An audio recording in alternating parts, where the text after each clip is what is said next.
20h30, Madame, Messieurs, bonsoir et bienvenue au journal. Dans l'actualité ce soir, effondrement, un géant de l'économie camerounaise est tombé. Joseph Kadi de Fosso est mort ce jeudi en Afrique du Sud à 95 ans. Hommage à un capitaine d'industrie avec Olivier Kingemoli en ouverture du 20h30. Dans notre dossier, voyage au cœur de la lutte contre la corruption. Qui fait quoi et que gagne le citoyen camerounais et le trésor public? Le président de la Commission nationale anticorruption est notre invité. Entretien à suivre en direct de cette édition. Présidentielle 2018, le SDF rôde sa machine de campagne. Un conclave tenu ce jour par les hauts cadres du parti, en présence de Joshua aussi, le candidat du Social Democratic Front. Révélation dans le 20h30. Voilà pour les titres. Le deuil en ouverture de ce 20h30. Joseph Kadi de Fosso, un acteur économique majeur, a tiré sa révérence ce matin en Afrique du Sud. Le patriarche s'est lancé dans les affaires au milieu des années 60 et a construit un empire économique qui lui a valu la reconnaissance de toute la nation. Évocation de la mémoire de cet homme mythique, Olivier Kingemoli, depuis Douala. Le 20 mai 2018, la patrie reconnaissante décerne par la volonté du chef de l'État la médaille de grand cordon de l'Ordre national de la valeur à Kadi de Fosso en sa résidence, gagnée ce jeudi 23 août par le deuil. On est à Bonanjo, Douala, le patriarche Kadi a achevé son combat à 95 ans. Un patriarche très écouté et très loyal vis-à-vis des institutions de la République.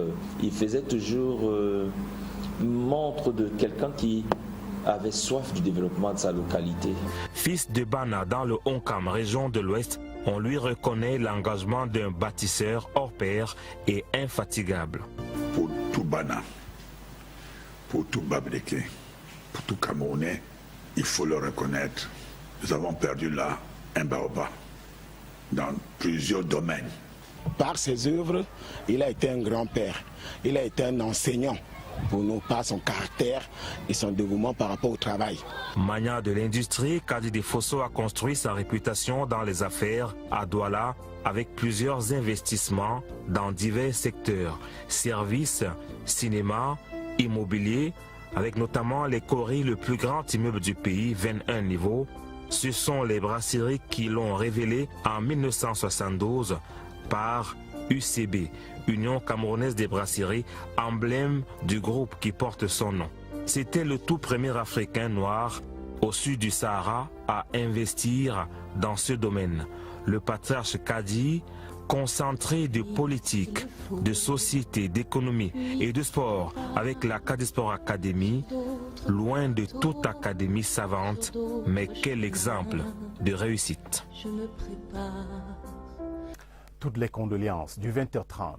À Douala, ville qui abrite une bonne partie des entreprises du défunt, le réseau routier est en chantier. Le point des travaux sur l'accès est de cette cité était au centre d'un point de presse donné ce jour à Yaoundé par le ministre des Travaux publics. Emmanuel Nganou-Dioumessi a rassuré les journalistes sur la procédure et le calendrier du marché. Compte rendu, Rodrigue Bertrand-Toueno. Certains ouvriers de la plume ont fait circuler l'information selon laquelle le gouvernement s'apprêtait à financer 9 km de route à hauteur de 42 milliards de francs CFA dans le cadre de la phase 2 des travaux de l'accès Est de la ville de Douala, suscitant une polémique qui était au centre de ce point de presse du patron des travaux publics. Il ne s'agit pas de 9 km de route.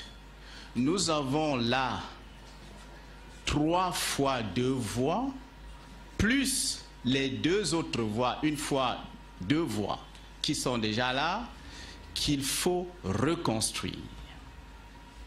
Donc à la vérité, il s'agit d'aménager 27 km de chaussée. Nous avons des ouvrages d'art absolument importants. 5 giratoires, un passage inférieur, des gares routières.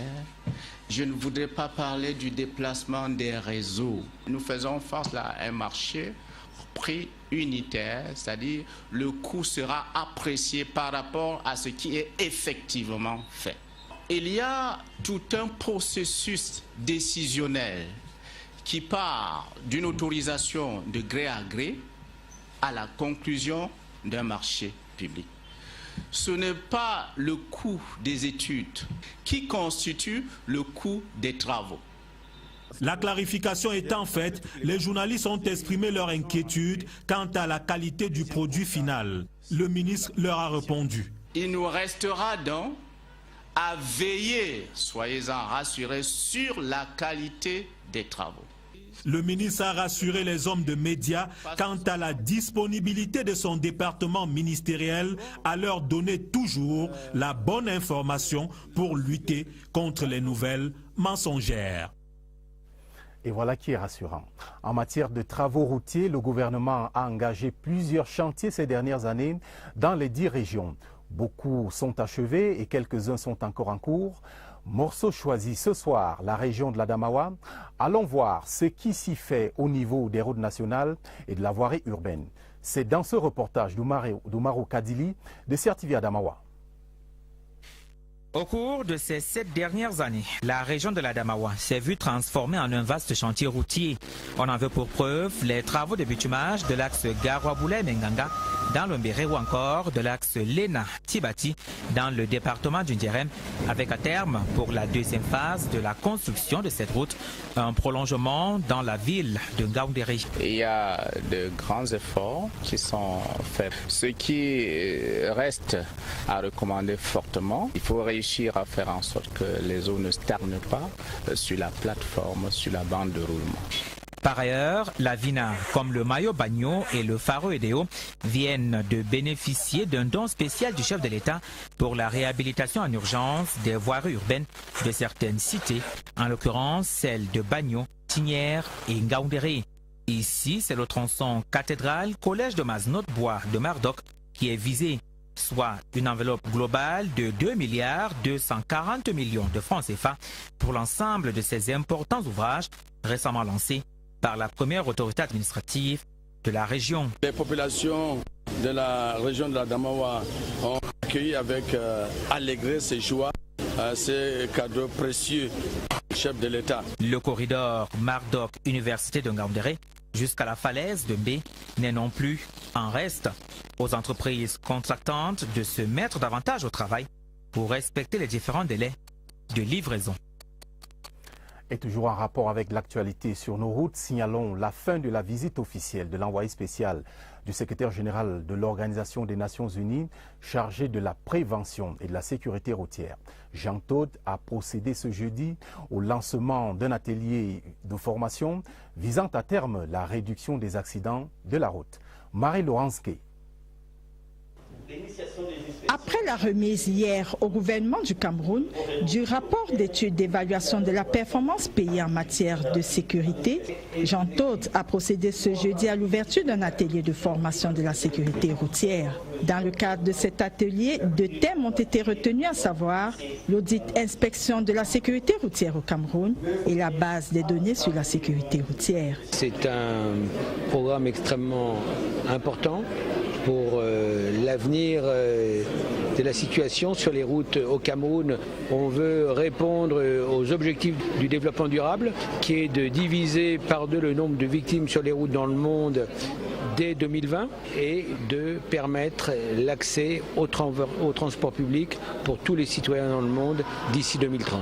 Occasion pour l'émissaire onusien de faire le tour de quelques structures qui sont impliquées directement ou indirectement dans la chaîne de la sécurité routière au Cameroun. Au thème de son séjour, Jean Todt a fait une esquisse de bilan afin que le Cameroun puisse réduire de moitié le nombre de tués sur nos routes, soit 600 tués par an à l'horizon 2020. Adresser le problème avec les bons remèdes pour un pays d'un peu plus de 20 millions d'habitants, c'est possible. C'est possible très rapidement. Donc il faut simplement que toutes les mesures qui ont été discutées soient mises en application. 2020, c'est demain. Il est donc temps de commencer à sauver des milliers de vies en sensibilisant tout un chacun et cela passe par une certaine éducation. Parlons maintenant des relations multilatérales. Cameroun, Organisation des Nations Unies. La deuxième session du dialogue politique entre les deux parties s'est tenue ce jeudi à Yaoundé sous la conduite du ministre des Relations extérieures et du coordonnateur résident du système des Nations Unies. Le regard de Laurentine Bokono. Parvenir à une meilleure coordination des interventions des Nations Unies au Cameroun en privilégiant la mise en œuvre des programmes de développement conjoints dans les secteurs stratégiques, harmoniser et examiner les fonds de contrepartie du gouvernement, c'est le sens à donner à cette plateforme d'échange entre le Cameroun et les Nations Unies. Les différents membres des Nations Unies qui sont ici, Madame la coordinatrice qui chapeaute toute cette famille des Nations Unies, travaille régulièrement avec nous sur les différents enjeux de développement, sur les enjeux humanitaires et aussi sur les enjeux qui sont liés aux problèmes sociaux, sur les femmes, les enfants et surtout les personnes déshéritées. Les deux parties entendent œuvrer ensemble afin d'identifier les limites et les bonnes pratiques de leur coopération. Quelles sont nos priorités conjointes en termes de réponse humanitaire, mais aussi dans le développement soutenable, comme monsieur le ministre l'a dit, voir comment la coopération peut être renforcée, donc les bonnes pratiques, mais aussi là où on peut encore apporter des modifications et des améliorations. La tenue de cette plateforme d'échange témoigne de la volonté réciproque de traiter des questions relatives au suivi et à la coordination des opérations des programmes de financement. Le ministre de l'administration territoriale a entamé ce jour une visite de travail dans les 3 régions septentrionales du pays. Première étape, l'extrême nord, où Paul Atangandji a porté le message de réconfort du couple présidentiel aux populations victimes des inondations enregistrées récemment dans le Diamaré. Le MINAT a également apporté l'aide du chef de l'État au comité de vigilance mis sur pied dans le cadre de la lutte contre Boko Haram. Luc, bienvenue au Nana. C'est au quart de tour que le ministre de l'administration territoriale démarre son séjour dans l'extrême nord ce jeudi. Direction Gagli, village situé à l'entrée sud de Marois. Ici se comptent par centaines les victimes des inondations enregistrées récemment dans cette partie du pays. À celle-ci, le réconfort du couple présidentiel transmis en acte par Paul Atangandji.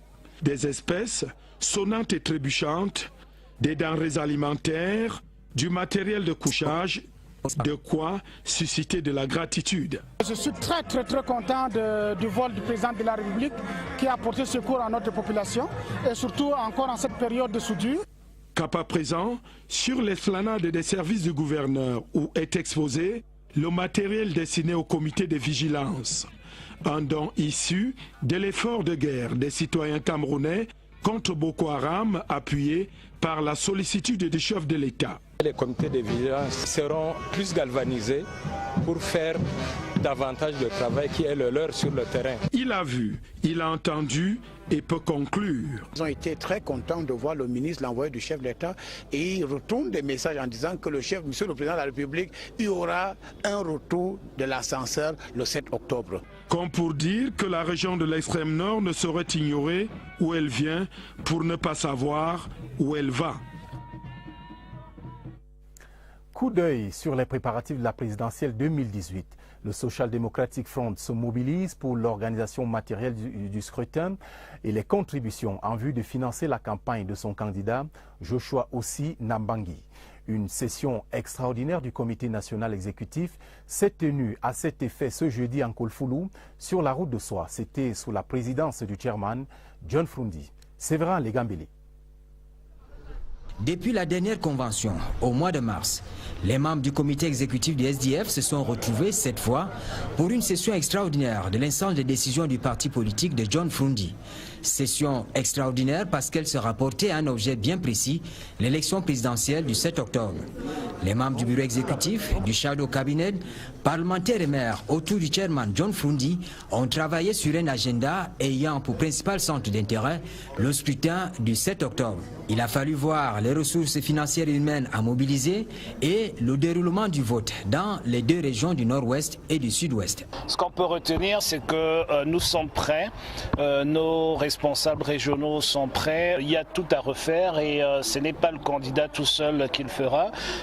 Ça sera la responsabilité de 24 millions de Camerounais d'accompagner ce candidat-là, parce que nous pensons que le pouvoir doit revenir au peuple et il faut qu'on revienne vers une croissance inclusive, vers une progression de notre société, une société beaucoup plus juste et une société qui pense à tous ses membres, à tous les Camerounais.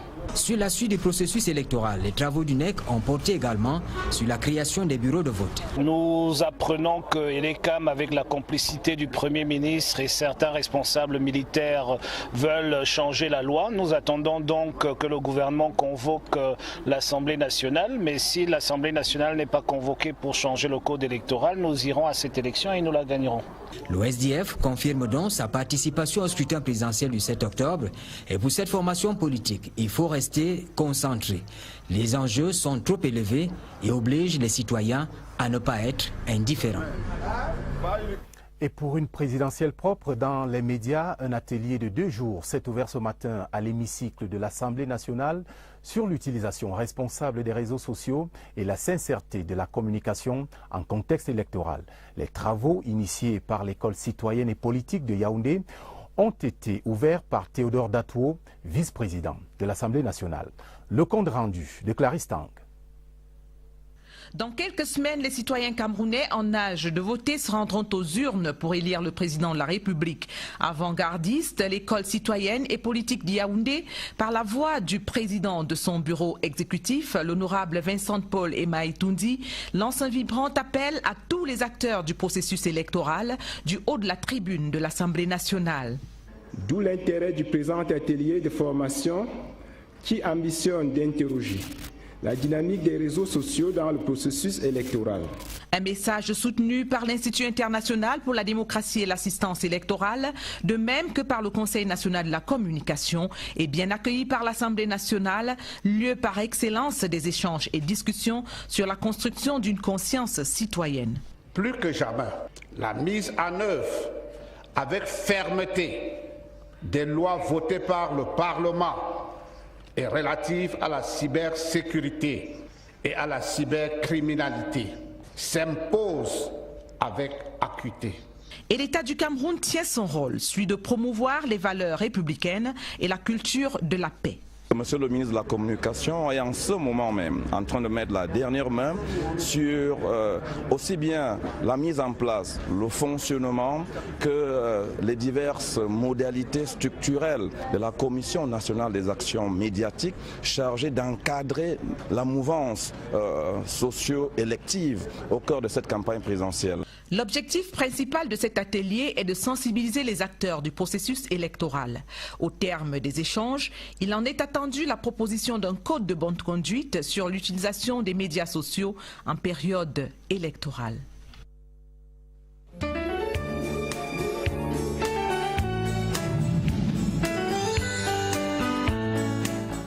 Et dans le dossier du 20h30 ce soir, regard sur la lutte contre la corruption. Véritable cancer social il y a quelques années, la corruption est aujourd'hui en net recul au Cameroun grâce à l'action conjointe de plusieurs institutions mises au point par les pouvoirs publics. Présentation et spécificité des instruments étatiques de lutte contre la corruption, Éric Benjamin Lamère. Après avoir caracolé en tête de l'indice de perception de la corruption pendant 2 ans, le Cameroun s'est résolument engagé dans une vaste campagne de lutte contre la corruption, en mettant en place un dispositif tentaculaire pour endiguer le fléau. Au cœur du dispositif, le contrôle supérieur de l'État et son bras armé qu'est le Conseil de discipline budgétaire et financière. Les institutions sont venues s'ajouter au CONSUPÉ, à l'instar de l'Agence nationale d'investigation financière ANIF, chargée de lutter contre le blanchiment des capitaux et le financement du terrorisme, le tribunal criminel spécial, la Commission nationale anticorruption CONAC, qui mène des investigations et produit un rapport annuel sur l'état de la corruption au Cameroun. Au sein des administrations publiques, Des unités anticorruption ont été créées et travaillent au quotidien à assainir les comportements. La cellule de la lutte contre la corruption au ministère du Travail a récolté beaucoup de fruits. Nous avions des dénonciations, nous avions des prestataires de services qui se plaignaient. Alors, avec la sensibilisation que nous avons faite, nous n'avons pratiquement plus de dénonciations en ce moment. Dans l'opinion, même si les attentes restent encore nombreuses, les Camerounais apprécient à sa juste valeur la campagne que mènent les pouvoirs publics contre la corruption. Ce problème de corruption avait déjà presque terni l'image de notre pays. Donc cette campagne était la bienvenue. Maintenant, au niveau de l'appréciation, je pense que certaines choses, certaines actions ont déjà été menées, mais je pense davantage qu'il reste beaucoup à faire. Il y a des structures qui ont été mises en place par le chef de l'État pour combattre ce fléau, afin que chaque entité puisse combattre cette gangrène. Cette action multiforme et ininterrompue a permis au Cameroun de quitter les premières places de l'indice de perception de la corruption dans le monde. Arrêtons-nous un moment sur un cas précis, le tribunal criminel spécial, créé en 2011 par le chef de l'État pour lutter contre les atteintes à la fortune publique. Le TCS a permis à ce jour de sécuriser un patrimoine commun d'une valeur de 135 milliards de francs CFA et de recouvrer 7 milliards au titre de remboursement. Indicateur édifiant sur l'efficacité de cette juridiction spéciale. Eugène Bey. La fortune publique subit des assauts répétés de certains Camerounais depuis quelque temps. Par la volonté du chef de l'État, une juridiction spéciale chargée de la répression des atteintes à la fortune publique est créée le 14 décembre 2011. Il résulte des documents commis récemment par le président du tribunal criminel spécial que 86 personnes se sont appropriées la somme de près de 3 milliards 256 millions de francs CFA. Du 14 décembre 2011, date de la création du tribunal criminel spécial, au 31 décembre 2015. L'exploitation du travail d'Emmanuel Ndiéré, président du TCS, révèle que du 1er décembre 2012 au 31 décembre 2017, près de 9 milliards 500 millions de francs CFA ont pu être recouvrés au titre des amendes et dépenses. D'autres informations font également état de ce que les sommes remboursées par les auteurs des crimes économiques s'élèvent à date à 7 milliards de francs CFA.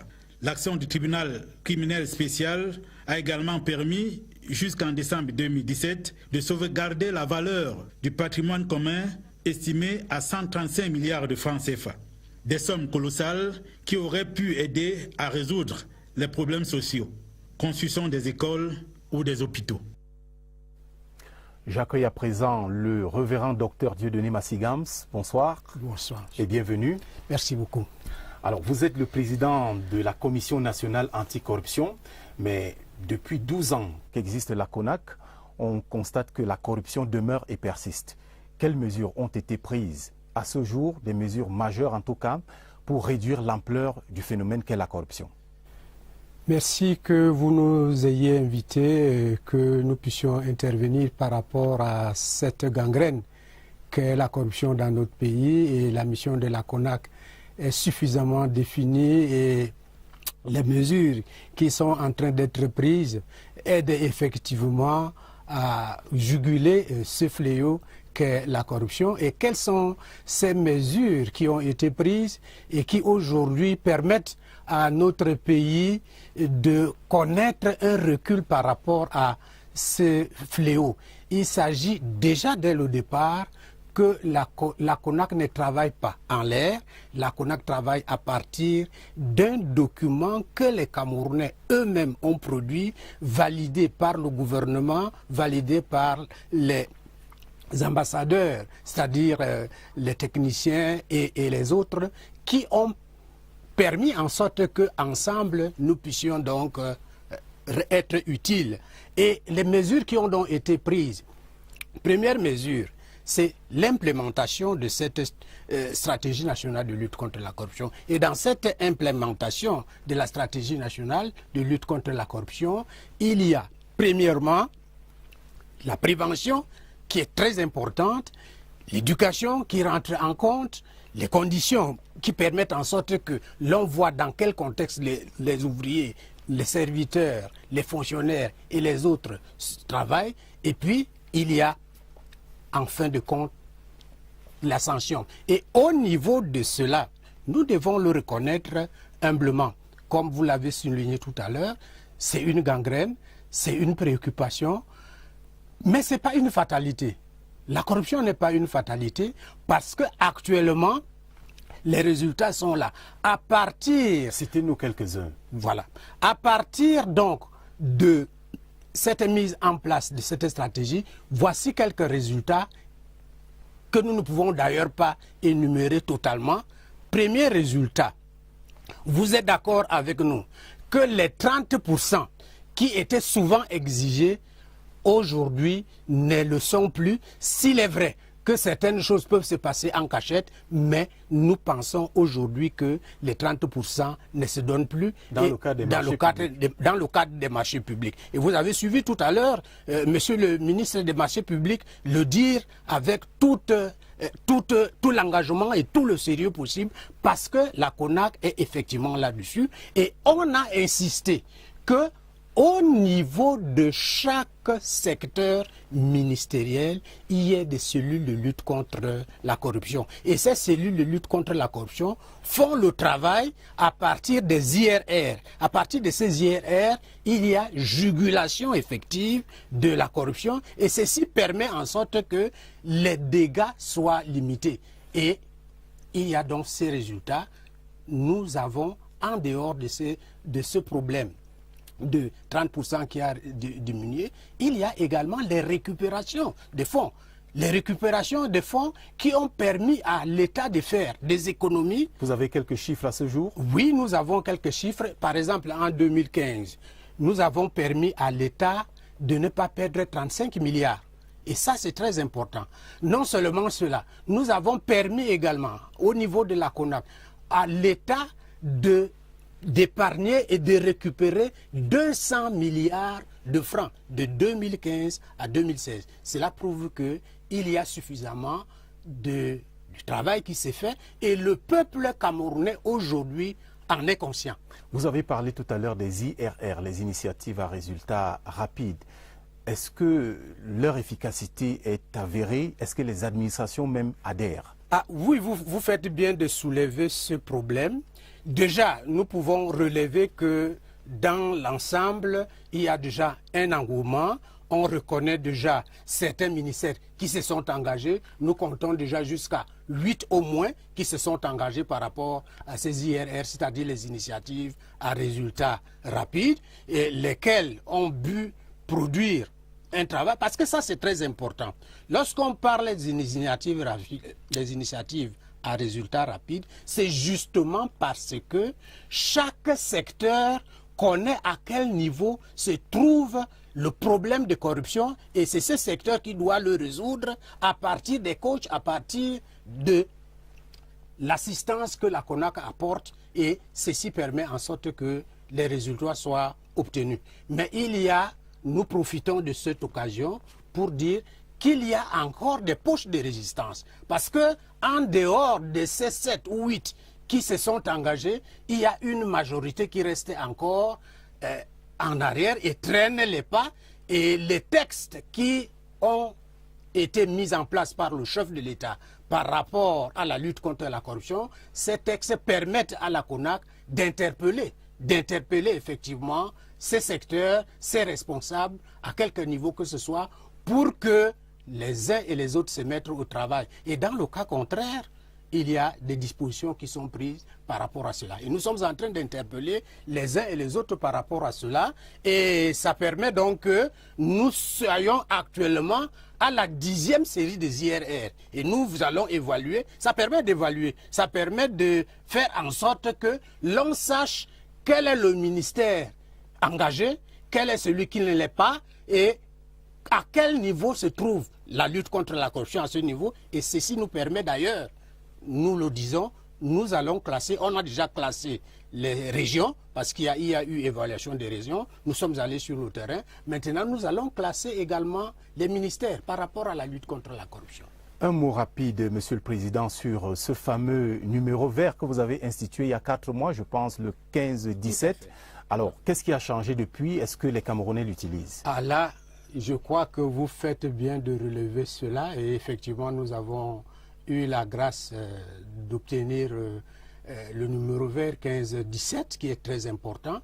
Nous avons à souligner que ceci est bienvenu pour les Camerounais parce qu'ils avaient au départ suffisamment de difficultés pour téléphoner parce qu'il fallait payer, mais maintenant c'est gratuit et nous avons aujourd'hui au moins 100 dénonciations par jour. Nous disons 100 dénonciations par jour et ceci permet de comprendre que les Camerounais eux-mêmes prennent aujourd'hui l'initiative de lutter contre la corruption et la peur n'est plus du camp des Camerounais, de ceux qui sont exploités, mais la peur commence déjà à s'installer du côté des corrupteurs et des corrompus et ils se disent à tout moment ils peuvent être dénoncés et on peut les poursuivre judiciairement. Une dernière question parce que nous n'avons pas assez de temps, Monsieur le Président.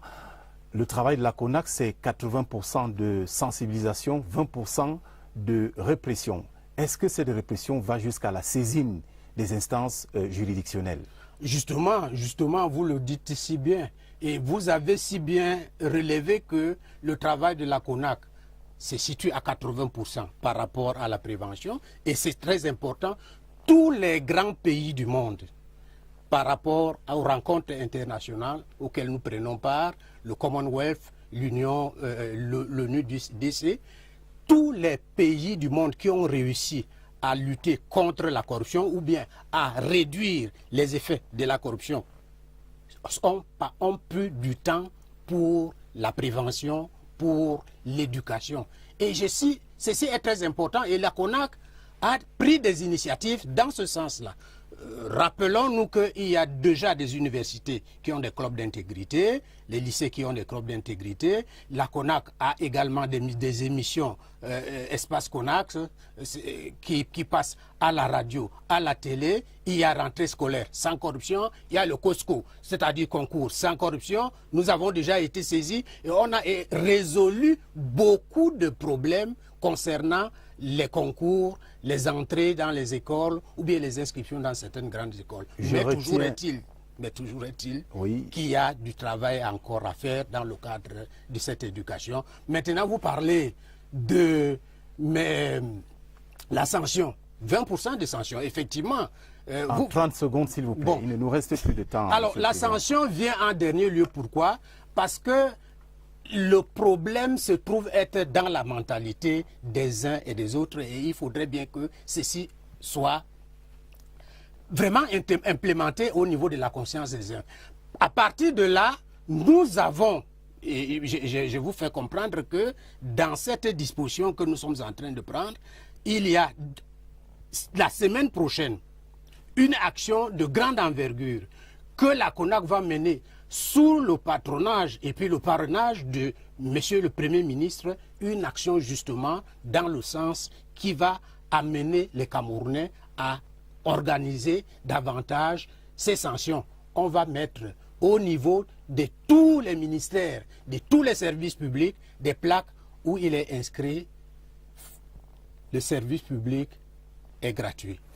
C'est une action qui est à suivre et que nous allons suivre avec nos téléspectateurs sur la CRTV.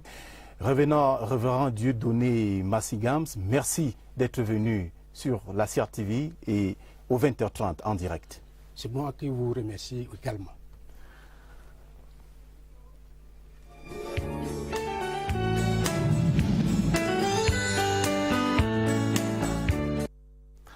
Parlons maintenant de l'environnement des affaires. Une proposition est désormais sur la table du gouvernement pour faciliter l'épargne destinée aux investissements. C'est le produit d'une étude réalisée par des experts de finances et dont la restitution s'est faite aujourd'hui à Yaoundé. C'était en présence du ministre des Finances et de son collègue en charge de l'habitat et du développement urbain, Alvin Giselze. Le Cameroun a des ressources intérieures capables de financer une plus grande part de ses projets de développement. La politique de mobilisation à l'épargne nationale à mettre en place devrait permettre de mobiliser près du triple de l'épargne nationale brute, ce qui correspond à passer de 2 790 milliards à près de 7 940 milliards en 2020. Nous sortons de là avec des axes d'intervention, des mesures concrètes qu'il faudra prendre et un plan d'action qui sera échelonné sur le temps. L'étude réalisée par les experts et professionnels des finances fait la part belle au secteur informel dont les économies ne sont pas toujours dirigées vers des investissements productifs. Il faut mettre en place un système incitatif parce qu'il s'agit là d'une question de coût d'opportunité. Qu'est-ce qui motive l'épargnant à aller vers le système financier plutôt que d'aller vers les tontines? C'est la question du rendement de l'épargne, c'est la question des taux d'intérêt. L'étude a également identifié les principales entraves à la mobilisation de l'épargne au Cameroun, notamment la faible diversification des produits d'épargne financière et les défaillances des mécanismes de protection des épargnants. Le plan d'action en vue de la mobilisation de l'épargne à long terme se présente comme une nouvelle option de la croissance. Nous sommes bien jeudi et dans notre série consacrée au jeudi des régions, nous partons ce soir pour le nord-ouest. À Bamenda, certains quartiers subissent les affres des glissements de terrain et inondations selon les saisons. Un plan de restructuration des quartiers à haut risque est annoncé pour voler au secours des populations. Augustin Guizana nous en dit plus. Des enfants à la recherche de l'eau arpentent une rue qui mène dans un taudis. Ces logements coincés entre une chaîne de montagnes d'Abango, aux confins de l'arrondissement de Bamenda 1er. Même les injonctions de la communauté urbaine ici n'empêchent pas les constructions anarchiques. La vie est loin d'être risquée, à en croire les habitants qui vaquent à leurs occupations. Ce sont les gens qui sont arrivés, ils cherchaient seulement là où mettre leur tête. Donc quand c'est comme ça, tu ne peux pas les défendre. Abango est un bidonville. Sissia et Bilofoncha le sont aussi. Ces quartiers sont logés dans les marécages et construits sur les flancs des montagnes depuis des lustres pour des raisons économiques, apprend-on. Avant, vous voyez que Mpen était l'une des stations où les gens qui voyageaient à Bamenda, quand ils arrivent dans la nuit, ils doivent passer la nuit. Ce qui a fait, les gens ont trouvé que ça c'est une opportunité à exploiter pour faire vendre soit la nourriture, la boisson, certains construisent l'hôtel. Et c'est sans compter avec les affres de la nature. Depuis des années, il y a des inondations, des éboulements de terrain avec pour corollaire la destruction des biens, mais aussi des pertes en vies humaines. 2004, il y a eu si ces deux enfants sont morts de l'autre côté parce qu'ils avaient mal construit la maison. Il y a eu des chutes là en haut, où l'eau sort, ça descend, ça nous laisse ici à 1B, ça entre dans les maisons des gens qui sont derrière Yaoundé Park. Il y a là une urgence. Les pouvoirs publics qui ont noté ces pages tristes des bidonvilles veulent les effacer par des actes concrets via l'ONU Habitat et le contrat des endettements et développement. Les études de faisabilité sont bouclées notamment à Sissia-Kwata. Il y a certains gens là-bas qui seront déplacés. Et je crois que la communauté urbaine, avec la commune de Bamenda 3, on y a donné un terrain et je crois que ce terrain sera bien aménagé. Le délégué régional de l'urbanisme et de l'habitat pour le Nord-Ouest affirme que ces quartiers auront de nouveaux visages. Visages du développement, loin des bidonvilles, mal famés. Une nouvelle carrière à Pouzolan pour les cimenteries du Cameroun. Le site a été inauguré ce jour à Fumbot, dans la région de l'Ouest, par le ministre des Mines, de l'Industrie et du Développement technologique, Ernest Ngwabobo. Cette cimenterie, qui participera au développement économique de cette partie du pays, va également générer des emplois. Franck Diam, de CRTV Ouest. C'est une véritable bouffée d'oxygène que reçoivent les grandes réalisations avec la nouvelle carrière à Pouzolan des cimenteries du Cameroun inaugurée à Fumbot. Nous avons créé là deux pôles d'exploitation industrielle. Un pôle à Yaoundé qui n'existait pas, je répète, et un pôle ici à Foumbot qui n'existait pas. C'est donc dire que les cimenteries du Cameroun participent activement, comme l'a rappelé M. le ministre des Mines, de l'Industrie et du Développement technologique, au développement industriel de notre pays. Établi sur 42 hectares avec un potentiel de 12 millions de tonnes représentant une exploitabilité sur 50 ans, l'arrondissement de Foumbot peut, avec Simencam, participer aux travaux structurants en cours dans le pays. Si Simencam est ici, c'est bien parce que Foumbot a des réserves très importantes de pozola, ce qui assure que l'activité va se dérouler sur au moins un demi-siècle. Et comme pour donner un coup de main magistral à cette autre action de Simencam, les remerciements du maire de Séan en présence de la haute administration régionale n'ont eu d'égal que la batterie d'allégresse exprimée par les populations dès cette inauguration. Rien de tel qu'une carrière futuriste pour booster le développement de Foumbot aux grandes dames du projet directeur d'industrialisation porté par le gouvernement. Cette carrière qui devra avoir pour durée de vie au moins 50 ans pourrait peut-être demain ou après-demain devenir une cimenterie autonome au lieu d'être seulement là pour extraire une carrière pour extraire la pozolane et approvisionner l'usine de Nomayus. Et pour cimenter le principe de l'égalité, un chèque de 240 millions a été remis à la commission d'indemnisation par les cimenteries du Cameroun. En sport, l'Académie nationale de football du Cameroun annonce la rentrée footballistique de ses 50 premiers pensionnaires en septembre. C'est la principale information à retenir à l'issue du conseil d'administration de cette structure tenu ce jour à Yaoundé. Au ministère des Sports et de l'Éducation physique, le patron des lieux Bidungpat recevait en audience un émissaire de l'Union cycliste internationale dans le cadre des préparatifs du Grand Prix Chantal Biya. La synthèse de tout cela avec Jean-Cyriac Desseux. C'est une visite de courtoisie que le conseiller technique de l'Union cycliste internationale, UCI, a rendue au ministre des Sports et de l'Éducation physique ce jeudi. Occasion pour Laurent Bezol de partager avec le ministre Bidungpat les premiers constats de sa visite d'évaluation des préparatifs du 18e Grand Prix cycliste international Chantal Biya, prévu du 26 au 30 septembre. Les choses sont déjà bien avancées. La fédération a une très belle expérience derrière elle de ce Grand Prix Chantal Biya et des autres épreuves qu'elle organise. Donc il n'y a pas vraiment de souci à se faire. Le patron des sports s'est dit heureux d'accueillir l'émissaire de l'UCI et promis l'accompagnement habituel des pouvoirs publics à la Fédération camerounaise de cyclisme, représentée à l'audience par son président honoré aussi. À la salle des conférences du stade Amadou Ahidjo de Yaoundé se tenait ce jeudi la première session extraordinaire du conseil d'administration de la NAFOOT.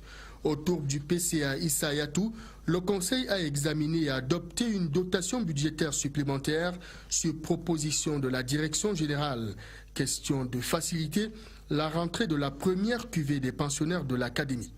La rentrée scolaire sera effective, mais nous allons communiquer les modalités aux parents dans les brefs délais. On a revu le collectif budgétaire et tout s'est bien passé. Nous pensons que nous sommes sur une bonne lancée.